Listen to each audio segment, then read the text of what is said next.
All right, hey Uncle Tom. Hey, I want to show you this. So I just reinstalled Windows on my Dell laptop that I bought just a few months ago. There's a long story about why I wanted to reset it to factory defaults, but it took a lot of doing. The built-in reset option for factory reset was not working properly, and I do not know why. So I ended up creating my own install drive on a little USB thumb drive stick and reinstalled from that. So basically, this computer is back to brand new, just like I opened the box. So it's basically the same as buying a new computer. And I wanted to show you how I set up a brand new computer, whether I just factory reset one or whether it's a new one that I brought home. How do I get all of my stuff onto it? I've done very little to this, although some things are so automatic that they've already happened, and so I can't really demonstrate it. I mentioned to you that I store all of my files in OneDrive, which is Microsoft's version of Dropbox or Google Drive, or Amazon has one, I think. Apple iCloud has one, all of those things. And I've been using OneDrive for years and years. Just by logging into the computer using my same username and password that I used on my old computer, OneDrive has already set up. All I had to do was log in, and then I did a little text message where it confirms my identity by texting me a code. But other than that, I haven't really done much. I just logged in with my password. And so now if I go to my OneDrive folder, all of my files from years and years and years are already available. And you see these little cloud symbols. That just means those files are stored up in the online cloud service. These are kind of placeholders. So if I was to, let's just right click on OneDrive and say Properties. And my OneDrive is 547 gigabytes. This entire computer's hard drive only has 400 gigabytes free. So my OneDrive is all up on the internet, but I would never be able to download it all at once, at least on this computer. I could on an external hard drive, but I have more files in my just OneDrive folder than I have space for, which is, I find pretty amazing. I've got pictures in here. I can go to like my events and trips and like see all of my entire history of every picture I've ever taken. I organize them by folder here. There's Josh's wedding, high school. These files, some are decades old. This Owl City has some pictures from a concert I went to I'm not sure. This file was created in 2013, so I can just open up that picture and it's just like I had that picture already on my computer. I didn't have to transfer it from a backup drive. I did not have to do anything. All I did was log into this computer and all of my files are just here by default. And yeah, this is a concert I went to in a OU basketball court many, many years ago. So that's why I absolutely love OneDrive. It stores everything. I've got school files, my tax files and stuff in here. School goes back to more high school. I can go back to things. Just everything I've ever had. Another thing for even extra security. So obviously nobody could open these files unless they could log into my laptop, which requires a very good password or my fingerprint. It's protected already. But OneDrive also has a personal vault.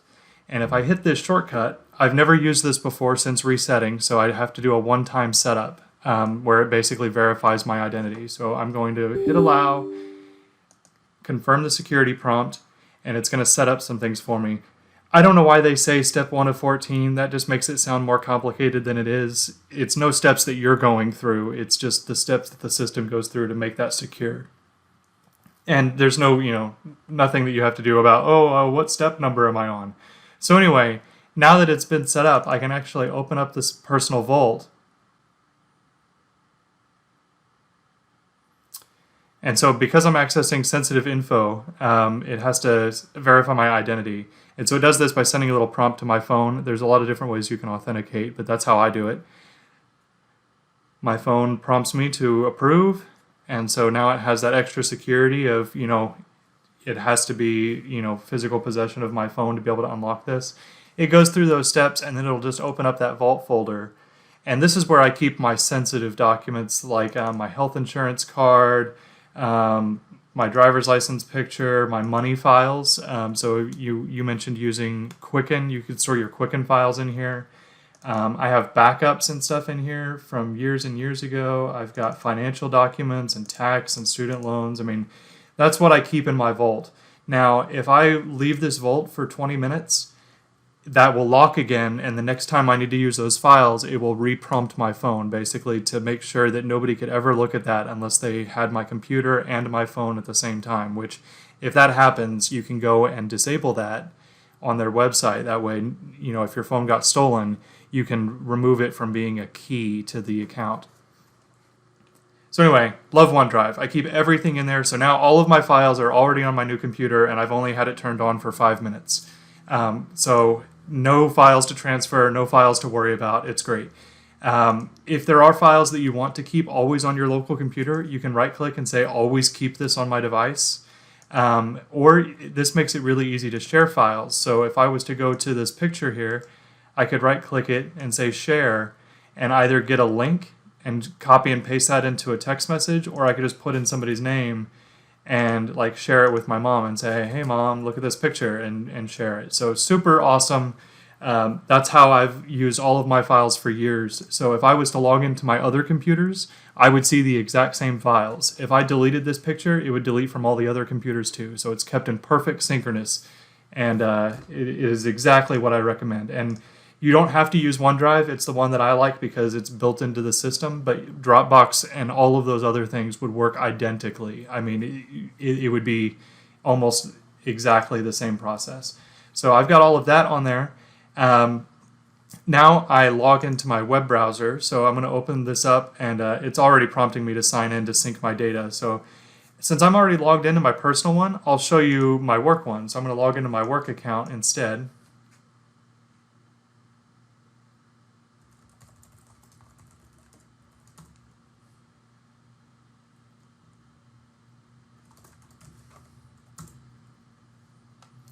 I always choose no just to sign into the one app. Our work doesn't do the domain join thing that refers to. Yes, I would like to sync my data. I'll click OK. And then within a few seconds, all of my bookmarks and favorites from my browser are going to pop in. There they are. So now if I want to get to work here, I can start going to my bookmarks and shortcuts that I've got and make it really quick and easy to use my work account stuff. My personal browser I keep separate just so I can have the two separates, but it has its own set of bookmarks and things that I've put into the web browser. But that's how I set up my browser, and that way, no matter what computer I use, it's always my computer. They could hand me a new one tomorrow, and I'd still be able to sit down at it and be just as productive as if I had been using that computer for years. Yes, I would like to stay signed in. I don't like typing my password over and over. So anyway, that's that. The next thing I would like to do is actually install Microsoft Office because, that didn't come automatically with this computer. So I'm just going to go to office.com website. I will sign in and use my same password that I use. No, I don't want to switch to my work account because I actually own Office as a personal user. We'll click Install Office. It'll download the little Office installer tool.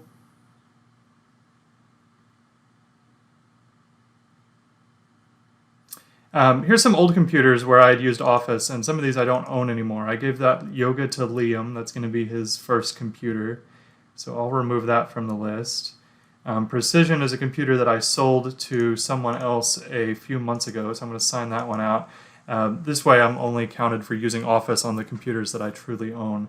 Which would be my Surface Book 2, and here in a moment, just this Dell computer that I bought recently. So now that I've signed out of all of those, I'll go ahead and click Install Office.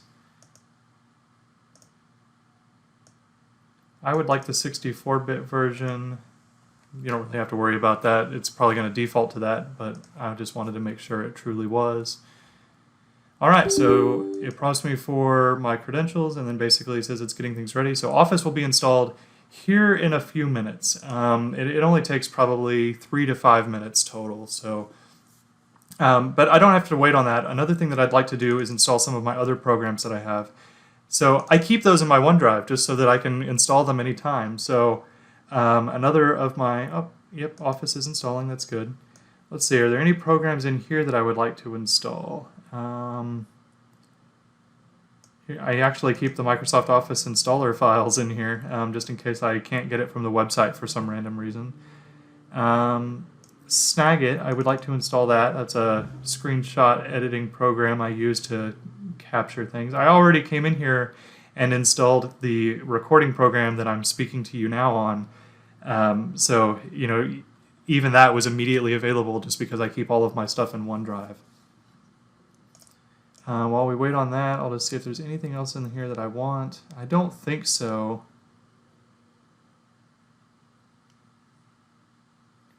Most of the other programs that I really care about probably come from the App Store. So while those work, I'm just going to open up the store. And there's only a few that I really like a lot. You might have other apps that you care about, but some of mine, let's just go to my library. Ready to install, and most recent sounds good, so we'll let this load. This is all the apps that I've either purchased or just free ones that I've downloaded.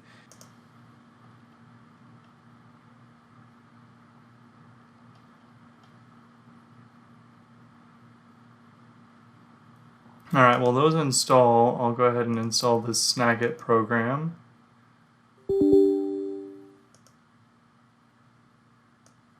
You can see Office is almost done in the background there. I usually wouldn't do all of these at the same time. I don't really think it's a problem to do so in this particular case. The store apps are totally fine. Those queue and install in order. I probably shouldn't be installing Snagit and Office at the same time. That's probably a miss...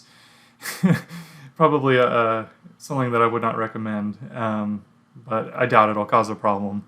But once this is done, all of my files are there. Office is there to open those files. I'm pretty much done. I mean, I don't have anything else to do other than to just use the computer. I mean, I imagine you might install, you know, Lightroom. But if all of your files are in OneDrive, then Lightroom will automatically be able to open your entire photo library, or they might even be stored in Lightroom if you use their service to store them. So you might be done. I mean, that's probably about it. Is Lightroom available in the Microsoft Store? I've often wanted to try to use Lightroom. Let me go and search.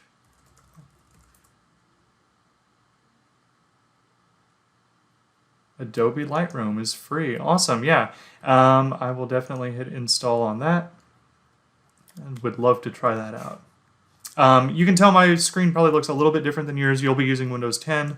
I am on the pre-release version of Windows 11, which is pretty much Windows that you know. I mean, it works the same. All the same programs work on it. They've made some small design changes and some big design changes. Like the start menu is this grid of icons now. You can still put those on your desktop or wherever you want your shortcuts to be. The bar at the bottom is centered, although you can move it back to the left if you want to. Looks like Lightroom's going to take, probably 10 minutes to install. So we'll let that go. Office is just about done. While this installs, I guess I could show you a little bit more of what's to come in Windows 11. Now, they're going to be working on this over the next 4 to 5 months and releasing it at the end of the year. So some of this is still subject to change.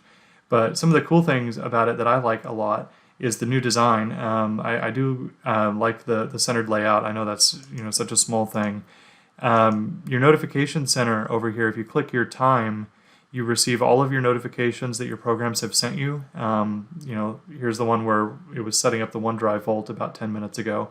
I'm just going to clear all these notifications. I know what they are all about. Calendar is cool. And then if you click these icons here where your Wi-Fi, volume, and power are, it actually brings out the panel where you can change your Wi-Fi, turn your Bluetooth on and off, airplane mode, things like that. You can even use your mouse wheel to scroll up and down on the volume, which is neat. I don't need the accessibility like screen narration and things to see better. So what I would like to do is remove that. So I'm going to do edit quick settings and just get rid of accessibility. I don't think I'm ever going to need airplane mode, but I guess I'll leave it there. I mean, it doesn't hurt anything. Are there any other buttons that might be helpful? Nearby sharing, maybe? That might be neat. Okay, and then I actually like the volume to be on the bottom, so I'm going to rearrange this a little bit and pull this down here. All right. All right, that's pretty cool for little, system centers. That's what you would click if you want to change your volume.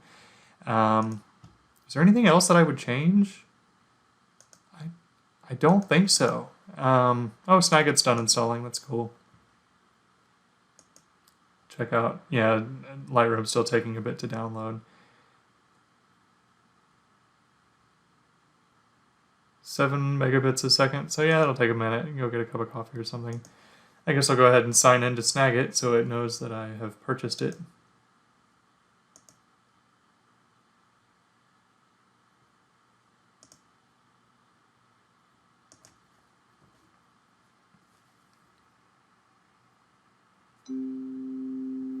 That's my phone prompting me to confirm that I logged into Google. Yes, I did. Cool.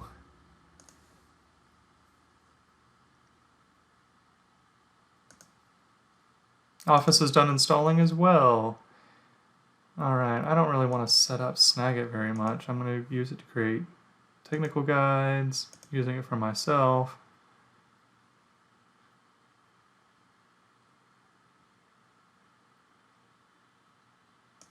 Okay.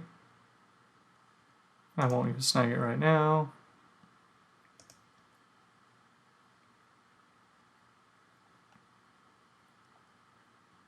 Not bad.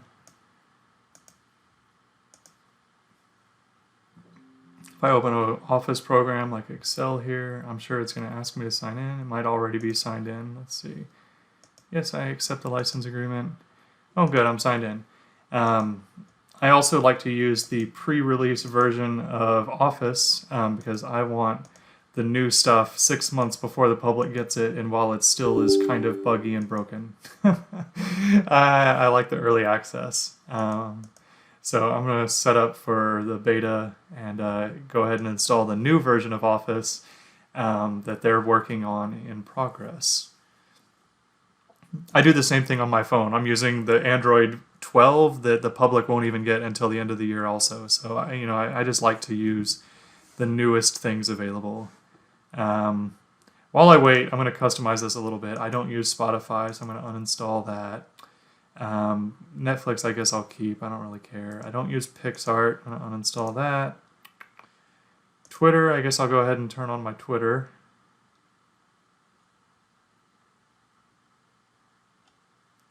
Go ahead and sign in, and then it's going to prompt me for a code that I can only get on my phone. That way, even if somebody knows my password, they would also have to have my phone and my phone's password and my fingerprint before they'd be able to get into my Twitter.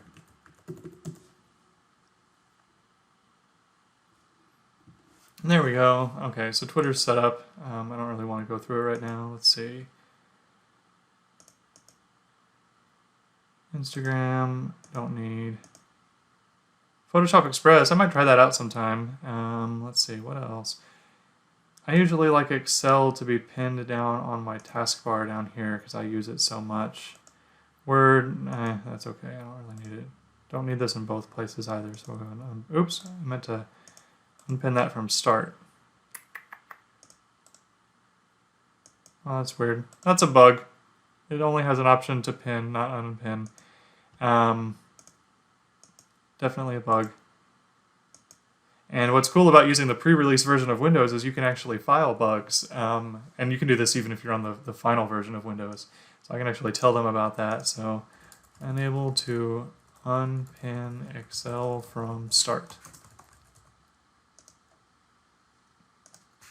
Excel is pinned to start menu, but right-clicking it only shows a pin to start option. I cannot remove it from the start menu.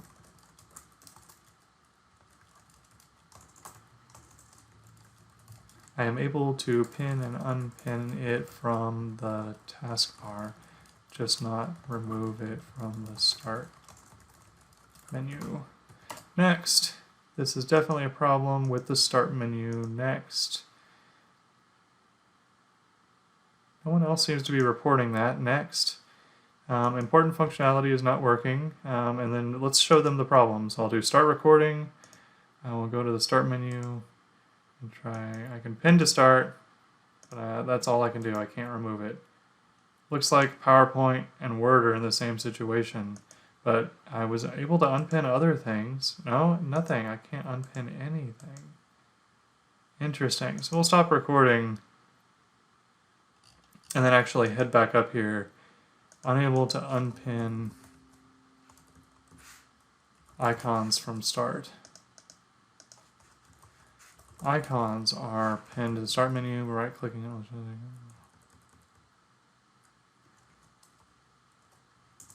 Uninstalling a program or an app does remove the icon. I just can't unpin them. Great. I would say that's high severity. I mean, that's subjective, but I'm going to say it anyway. I haven't done that for hardly anything. All right, and then that'll gather and send that to the support team so they can take a look at it. Pretty cool. That's just part of using a pre-release version of Windows before it comes out. But everything else that I showed you, like all of my standard process of using OneDrive to see all of my files, grabbing and installing Office really quick, grabbing other programs that I use and installing those. I do that exactly the same on all of my computers. So it will work the same for you 100%. I mean, the Windows 11's pre-release has those design changes I talked about, but you know, you won't come into bugs like that. You'll probably find all new different problems. No, I mean, you know that's true. I can't even say I'm really joking, but that's really it. I mean, that is all that I do when I get a new computer is basically really quickly log into OneDrive so all my files are available, log into my Office accounts and grab those. I'm going to switch my color.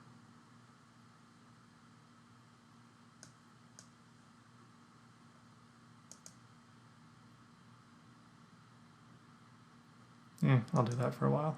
But yeah, that's basically it. So I just wanted to share this with you. Now it's a video. I'll probably even share it with other people at some point because it's basically just my own personal best practices of how I handle getting a new computer or switching between different computers without a lot of headache and hassle.